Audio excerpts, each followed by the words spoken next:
Moi, ce que je peux vous dire, c'est que le pasteur, c'est vous. Le pasteur, c'est vous. Et votre église, c'est votre maison. Alors, certains vont dire, oui, mais attention, il faut aller à l'église. Il faut aller à l'église, c'est marqué, ils se rassemblèrent, ils rompaient le pain, etc. J'ai dit oui, c'est vrai. Laquelle église? Quelle église? Êtes-vous sûr de votre église? Et de toute façon, pourquoi il y a eu beaucoup d'églises qui se sont essaimées? C'est que au début, il y a bien eu une église qui s'est essaimée à droite à gauche, selon l'ordre du Seigneur, il nous dit d'aller par le monde, faire des disciples. La société est faite de quoi? Elle est faite de familles. Ce sont chaque cellule qui forme la société. Et chaque famille est importante. Parce que si une famille va mal, on peut dire oui, ça me regarde pas, c'est mon voisin. Mais en même temps, les enfants qui tourneront mal, à l'école ou autre, viendront foutre le bordel dans la rue qui est la même rue que moi. Donc nous sommes tous liés. Donc pour en venir à l'église, il faut aller à l'église. Mais laquelle? Dieu nous montrera.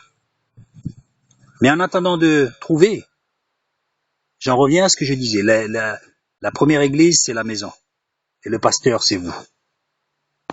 Maintenant, concernant le culte. Comment faire le culte? Inutile d'instituer des cultes, des jours, des heures, inutile. Tiens, c'est dimanche, faut faire le culte. Qui c'est qui a dit ça? Qui c'est qui a dit ça?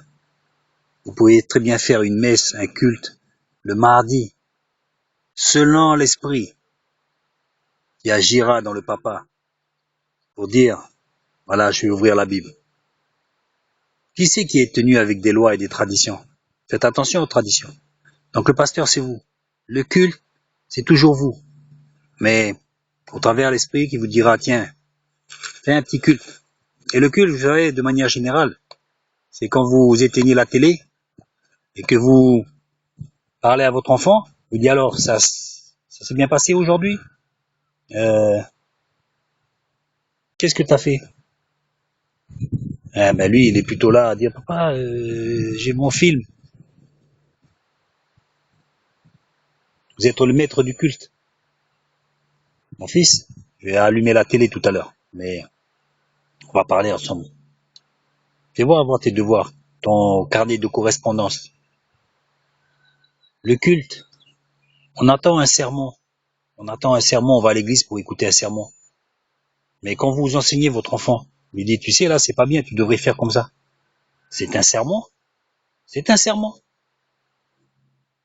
C'est pour ça que je dis, vous êtes le pasteur. Avec amour, vous reprenez vos enfants. Vous reprenez vous-même des fois. Des fois, c'est vous que vous devez reprendre, que vous dites, mon fils, tu vois, là, je m'excuse parce que là, j'aurais pas dû te dire ça, j'aurais pas dû m'énerver comme ça. Le pasteur, c'est ça. C'est le pasteur, c'est pas celui qui croit avoir la connaissance infuse et puis ne jamais se tromper. Non, c'est pas vrai. Le pasteur, c'est celui qui s'occupe de ses brebis. Donc, les premières brebis, c'est ses enfants et puis sa femme. C'est les premières. Quand vous allez dans votre église, est-ce que le pasteur vient vous voir régulièrement? Posez-vous la question. Est-ce qu'il fait l'office d'un papa, quoi, un pasteur?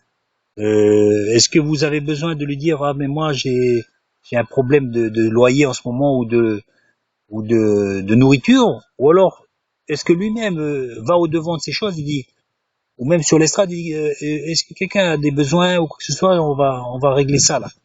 On va faire une quête là et puis justement on va essayer de voir, on va essayer de chaque semaine.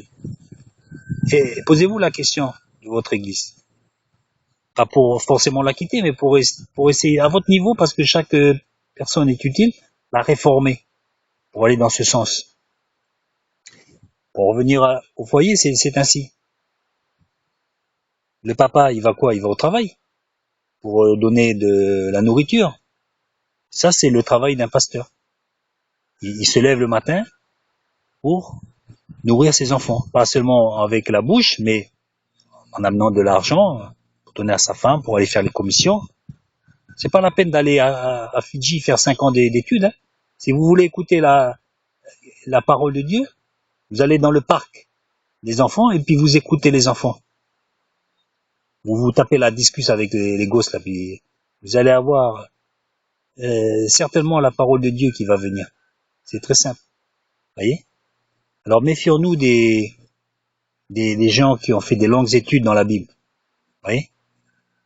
Parce que Jésus, lui, quand il a répondu à ceux qui voulaient lapider la femme adultère, il a répondu avec une phrase qui n'était pas dans la Torah.